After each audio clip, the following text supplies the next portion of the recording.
Hi friends, welcome to Raising Lifelong Learners. I'm your host, Colleen Kessler, and this is the podcast where I encourage you to trust yourself and your differently wired kiddos as you help cultivate their curiosity, encourage them to discover the world around them, embrace who they are wired to be, all while helping them discover their passions, interests, and raise them to become the amazing adults they're meant to be. Hey, welcome back. This is episode 214. I am so glad you're here because today's episode is a great one. I had the chance to sit down with my good friend Dayna Abraham, author of Calm the Chaos, a fail-proof roadmap for parenting even the most challenging kids, and chat about her new book, about the work that she does, about how she is homeschooling for the first time in numerous years. She used to homeschool. She stopped homeschooling, and she's homeschooling again. This conversation was wonderful. Dayna is always a treasure to talk to. She's a wealth of knowledge. You are going to love this episode. Before we begin, I just want to give a quick shout out to our sponsors for today's episode, CTC Math. We love them. You know I love them. Check them out at ctcmath.com. Also, special thanks to Reading Eggs. readingeggs.com, great reading program. You're going to love them. You'll find out more about them later in today's episode. But in the meantime, pop your earbuds in. Let's get ready for this great conversation between me and Dayna. All right, let's get on with today's episode. So I am super excited today because I get a chance to talk with a great friend and someone I have not had the chance to talk with a lot lately. So it's been super fun. Welcome to the podcast, Dayna Abraham. How are you? I am really good, or maybe as good as I can be. I'm not sure which way we want to answer that, but I'm so excited to be here. We can answer it both ways because I'm right there with you. So Dayna is the founder of Lemon Lime Adventures and Calm the Chaos, and she just wrote a phenomenal book called Calm the Chaos. And we're going to talk about that today. We're going to talk about a couple other things. But Dayna, why don't you take a quick minute and introduce yourself for any of the listeners who have not had a chance to embark into your world at this point? Yeah, so I'm Dayna Abraham. I'm, as she already said, I'm the founder of Calm the Chaos Parenting.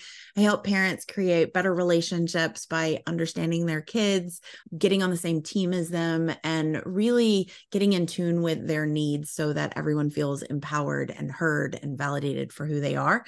And I am a mom of 3 neurodivergent kids myself, and I've got a 10-year-old, a 16-year-old, an 18-year-old, and then I am an ADHD adult who has years in the classroom. I also have been teaching parents online for the last 10 years. I have done everything from homeschool to kids going to public school to, probably every school setting. I think my oldest went through because he had therapeutic settings, he had private, he had public, he had home, we had COVID schooling, whatever you would call. And so, yeah, definitely have explored the gamut of schooling with my kids. So fun. Gosh, we've known each other for so long. Dayna and I kind of got started in the online world around the same time. And so it's been fun to just watch everything evolve and be there for each other. Only one time in these last 10 years have we been ever able to meet up in person. So we have to make sure that we fix that soon, I think. We absolutely have to fix that very soon. Oh my gosh. Okay. So you were talking about the fact that you've kind of run the gamut with the different kinds of schooling options. And we were talking before we went live here on the podcast about the fact that Dayna is currently homeschooling one of her kids now. So she's got one that has graduated, one that is in school right now, but is kind of teetering on the edge of possibly coming home as well. And then her youngest is homeschooling. Can you tell us a little bit about how that has, come about since they were both in school for the last little while? Yeah, absolutely. So it's my youngest, she's 10. So when the pandemic happened, she was in first grade when it first happened. And then she did, the second grade year at home. Third grade she did in school, and we had moved to a new city and everything like that. And she had a phenomenal teacher in third grade that understood her, that really recognized her needs and her anxieties, and when she would get sensitive to the lights, the sounds, and all of those sorts of things. And she was always one that loved going to school and loved learning. But last year, there was, and even in third grade, there were days where she just would feel sick and wouldn't go, or it was really hard to get her to school. I refused to have battles over going to school. So there weren't necessarily battles, but it was hard to get her to go to school. And so she would either be really late or she would miss days. And then last year in fourth grade, she missed about half of the days of school. Now, in there was a broken arm. There were some illnesses. There were some things like that that added to the missing days. But if she wasn't out of school, she was late to school.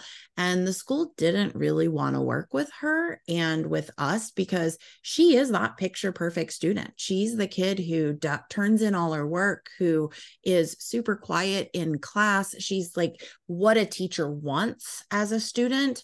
But what they don't realize is internally, she is a holy hot mess. She's like, oh my gosh, the chairs are moving and that kid is scratching his body. And like this kid is talking and this kid is distracted. And there's all those sounds out in the hall. And it just was a lot for her to go to school every day. And she also loves ballet.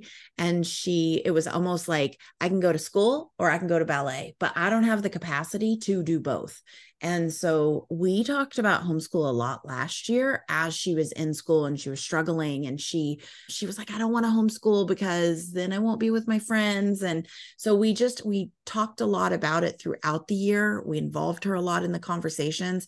And then towards the end of last school year, she was like, I think I want to try homeschool next year and she wanted to make that decision last year so she could tell her teachers, she could tell her friends, and she could say, I'm not going to be here next year. I'm going to homeschool.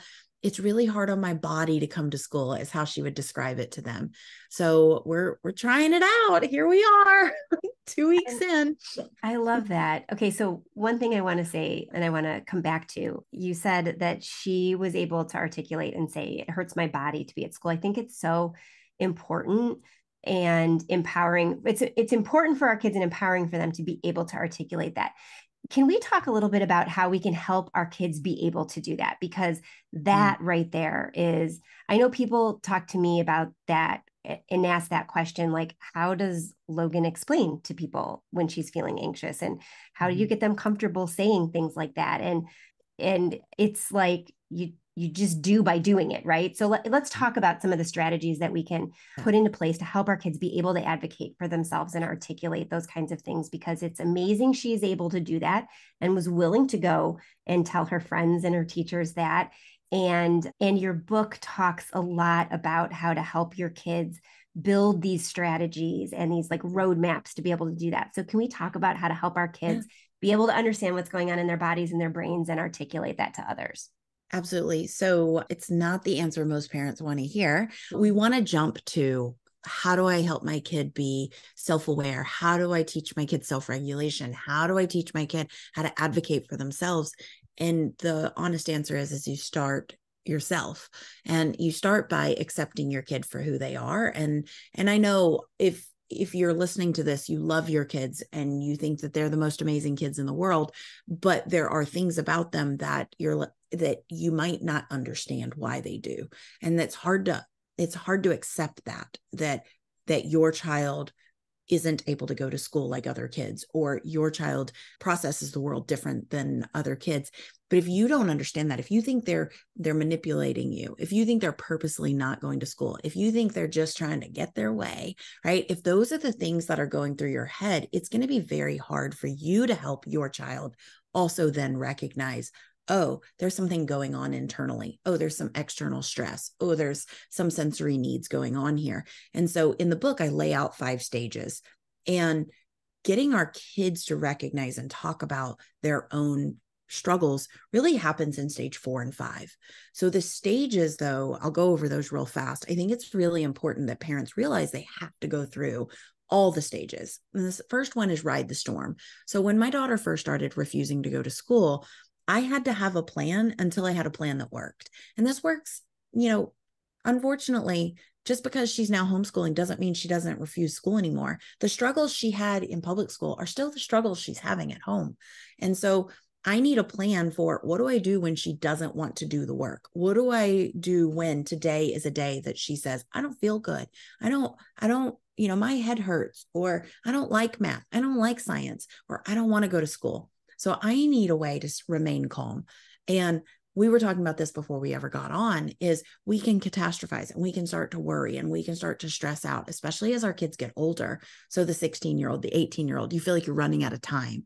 And so, when we're dealing with a third grader, a fourth grader, and now a fifth grader who is like, I don't want to go to school, it's easy to be like, oh my gosh, like if you don't go to school, then you're not going to learn. If you don't learn, you're not going to go to college. And if you're not going to go to college, you're not going to get a job. And if you don't get a job, then you're not going to be successful. And if you're not successful, then you're not going to be happy. And like, we just start this huge thought spiral. And so we kind of have to start at stage 0 or stage 1 really, and say, all right, how do I ride through this? And just remind myself, now is not the time. There is something else going on. I'm just going to sit with it while we go through this. We're going to hunker down. So that's that first stage.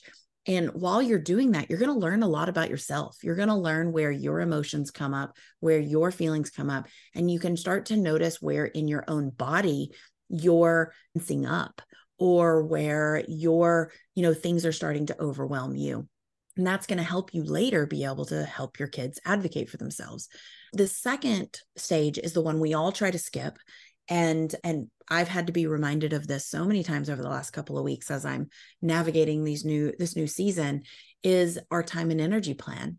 If we have 0 time and energy for ourselves, if we have 0 in our tank, then we aren't going to have the patience to wait it out while our kids are struggling to go to school. We're not going to have the ability to show up with compassion and empathy when our kids don't like writing today, right? Like, we're going to struggle. And so we have to understand what drains us, what energizes us, what lifts us up, what allows us to get through our day.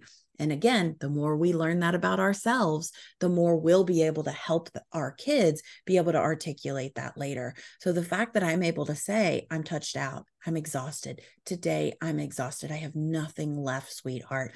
I am not able to give you more today. So today is going to be a light day, right? Or today I need you to use Papa as a resource. Or today, if you really need support today, when she was in school, like, I hear that you need a lot of support. I'm really tired.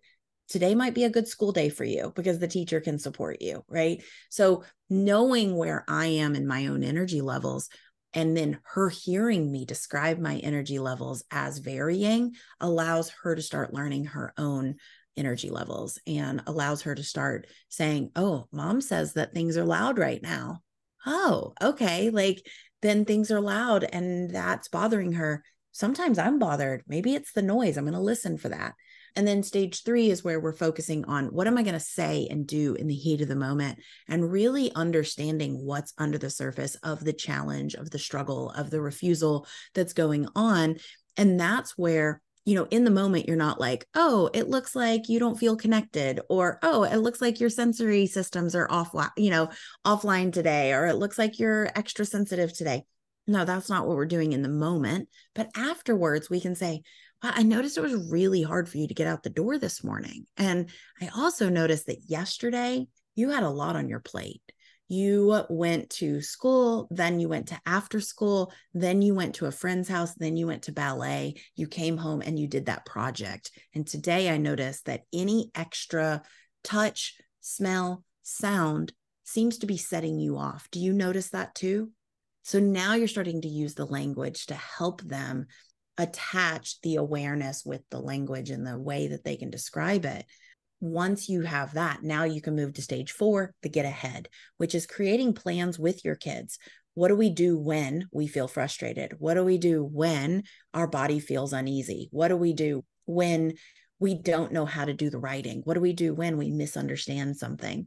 What do we do when we have a big project coming up or a big performance coming up that makes us nervous?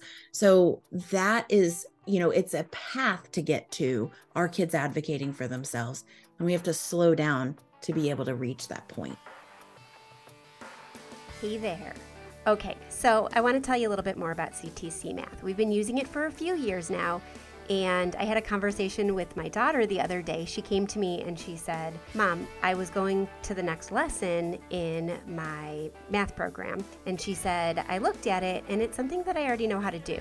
Do you want me to go through and just keep doing it? That seems kind of boring. And so we glanced through the different lessons that were in the unit, and she did. She could tell me exactly what she knew and proved that she knew all of the stuff that was coming up over the next 10 lessons. So I said, okay, skip it. You don't need to do something that you already know how to do, and you just proved to me that you know how to do it. That's just one of the reasons I love CTC Math.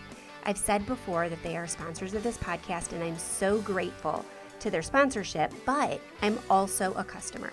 I pay for my subscription every year, and I have for the last several years. We are strong supporters of CTC Math. We love them. We appreciate them for so many reasons, and that is just one. And I'm not the only one. I've gotten a couple emails recently. This one's from Jamie. Jamie said, at your recommendation, we switched over to CTC Math last month. We have used another curriculum for several years, but it just wasn't meeting our needs anymore. Now we've settled into a good rhythm. The kids are loving it, and I love that we are able to adapt it for each of their individual needs. Thank you so much for the recommendation.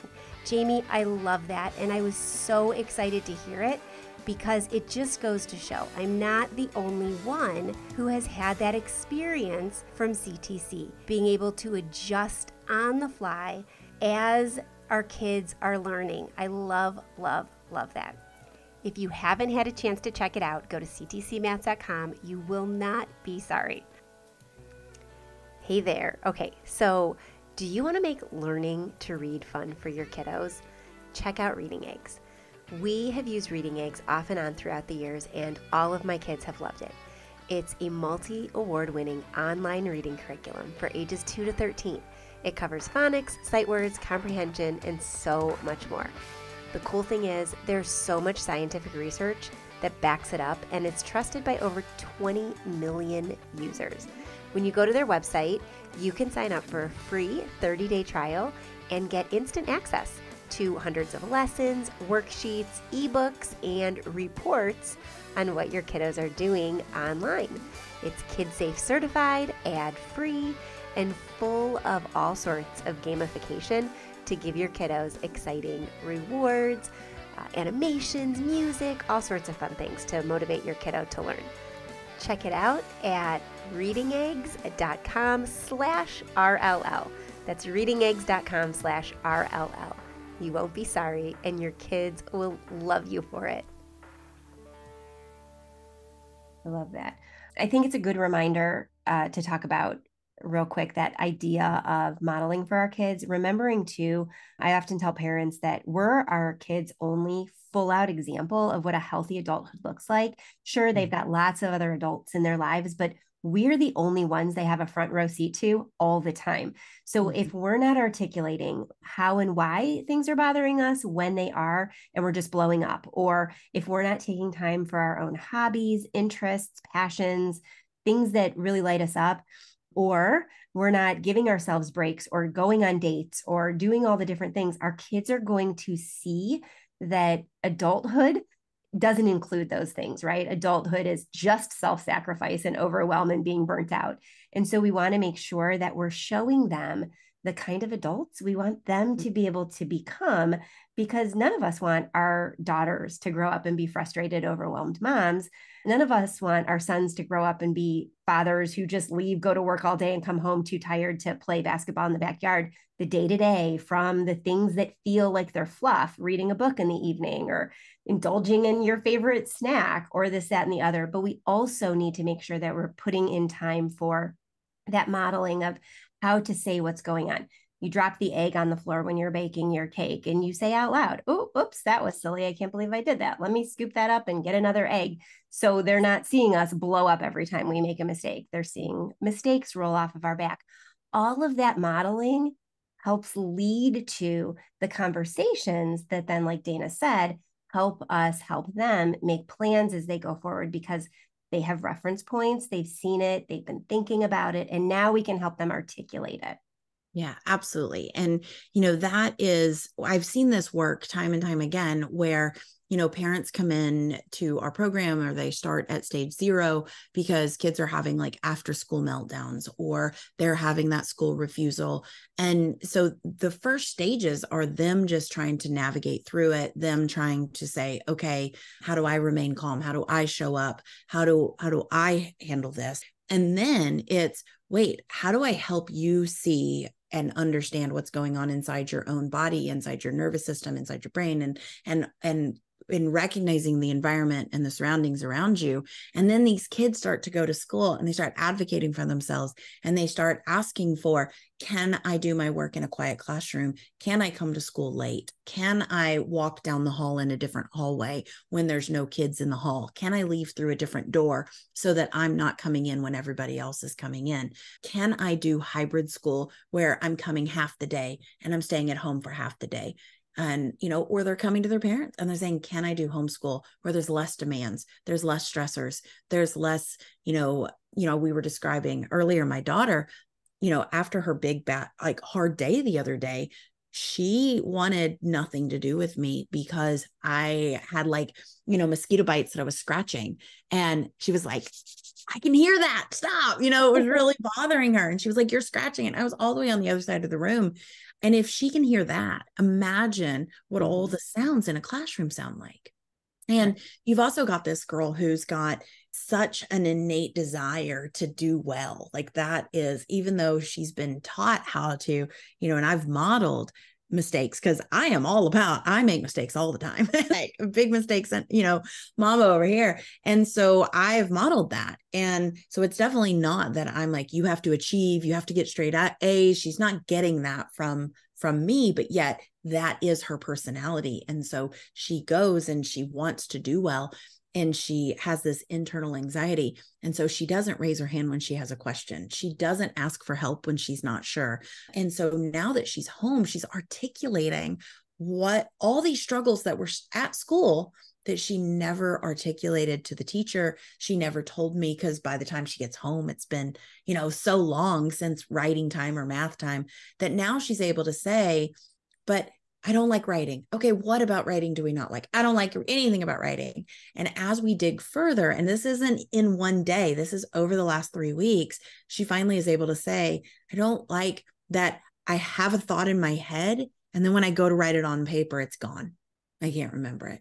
Oh, okay. That's something we can navigate around, right? But I noticed that you write list for Roblox, and I noticed that you make cards for your dolls, and I noticed that you write these words around the house. So writing, the act of writing might not be the thing you dislike, but the creative have to come up with an idea and get it down on paper might be the thing that's hard for you. And then she's like, oh yeah, that is what is hard for me. So the more we're able to be around them and be aware, and really when we remove as many of those stressors, those demands as possible, we can really start to see the nuances of where they're struggling. Yeah. And having those conversations early, like you're doing right now with your 10-year-old, leads to their ability to do that as they get older. Again, we were talking about this before we got live. Wow. That was not very articulate. Went live. That my 16-year-old is taking some college classes, and one of the things that I said at the very beginning was, no matter how hard it is, your professor wants you to be successful. So the more questions you ask, the more invested he's going to be in your success. So just like, we've talked through things all of the over these years, raise your hand, ask questions. If you don't understand something and you turn in the homework, say, I'm not quite sure I got this right. I tried, but I think I'm missing something here, so that you're putting that out there. And then if you got something wrong, he knows your background. He knows that you were struggling a little bit so that he could potentially help you. Because as my oldest found out when he was taking an English class and was ready to drop it, all he had to do was articulate to his professor that he usually dictates his writing and then goes back and fixes the grammar of it. So being in class and having to write it down was challenging. And so he and her came up with a solution that, you can't dictate in class because that's disruptive, but why don't you bring a keyboard and, you could type on your iPad or whatever. And then when you're doing your papers at home, dictate like you always did, and then go back and edit it. So by talking about what that is and helping our kids when they're young, like your daughter is 10, tease out what is the part of it they don't like or that's a struggle, so that as they get older, they're used to that, becomes a habit, that they're articulating what the struggle is so that they can advocate for themselves when you're not around to help them. It just sets them up for this like kind of waterfall effect of, being able to build. And like you said at the beginning, when you started talking about the 5 stages, this is not an overnight thing. So many people, when I go speak, hear me tell stories about what one of my kids has said or done. And you have to remember, this is my 16th year of homeschooling them. This is my 16th year of being with them day in and day out and being a student of them and knowing what they're doing. And so way back, it was not like this. And there are still struggles that we face every day because they all enter new stages, and we need to then backtrack, figure out who they are in that moment, and help them tease that out too.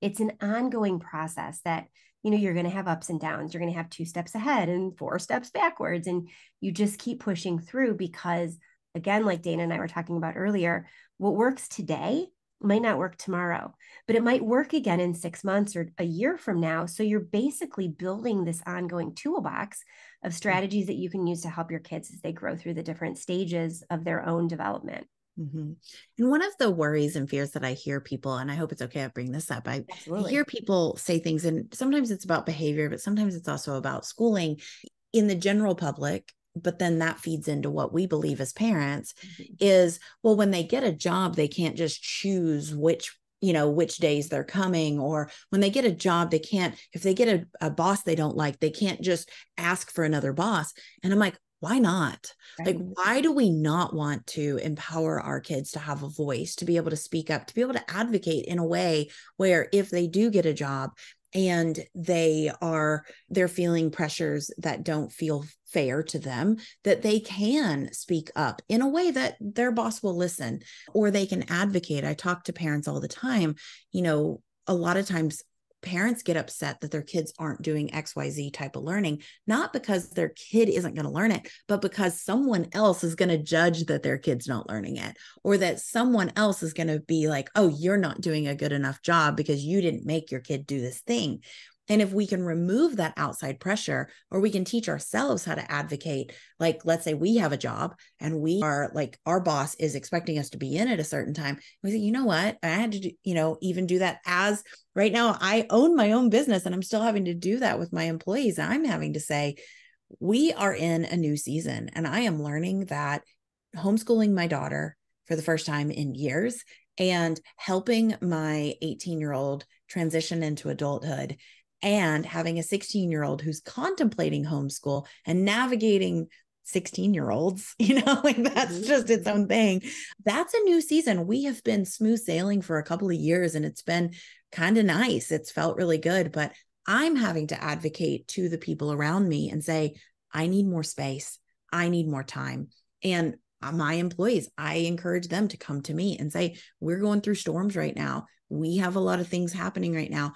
I need to be able to do different types of jobs that I can do in the cracks, or that take less time, because my kids need me right now. And I think if we normalize asking for help, we normalize advocating for our own needs, we won't be so afraid of our kids going out into the real world, quote unquote, real world, right? Because it will be normal to ask for support and help, and it will be normal to get those supports back in return.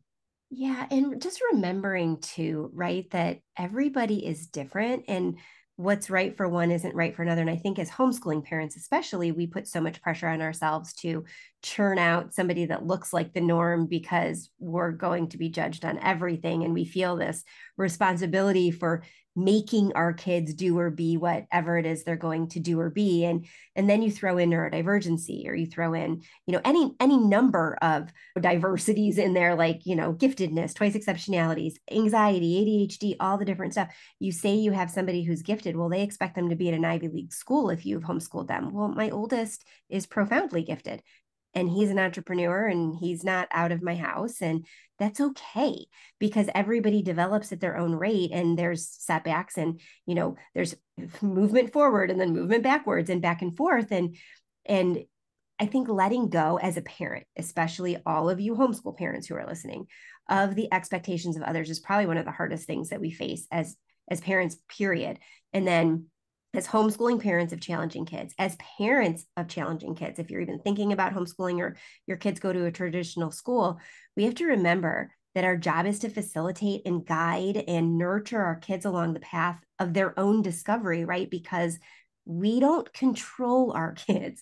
They are their own individual beings. And so while we're responsible for helping them become the best versions of themselves, we can't make them become the best versions of themselves. All we can do is support them and love them for who they are, and keep putting these plans into place and these tools into existence for them. And then be there for them when they fall, right?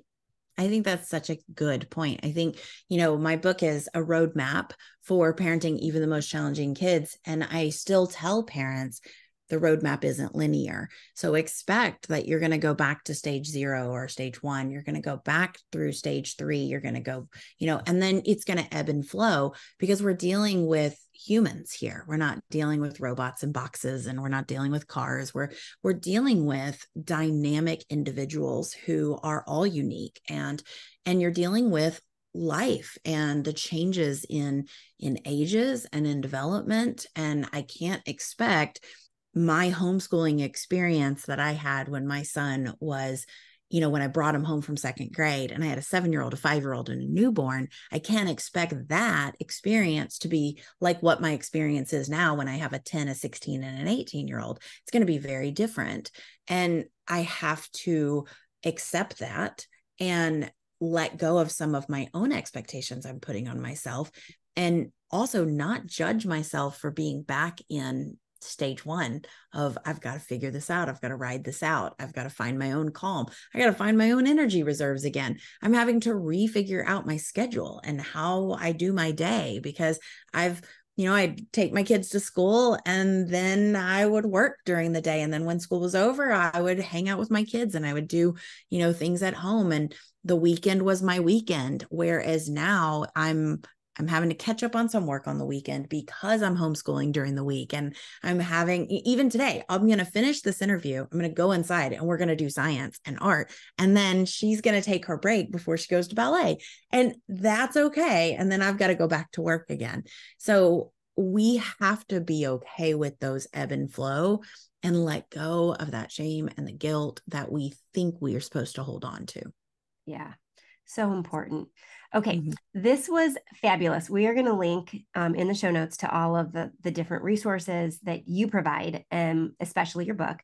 But before we go, what is one kind of last parting thing that you would say to a parent who is, struggling with their challenging kids, and especially if they're home with them all day, and, working through this idea of homeschooling and bringing them forward into adulthood through all of the challenges that they face?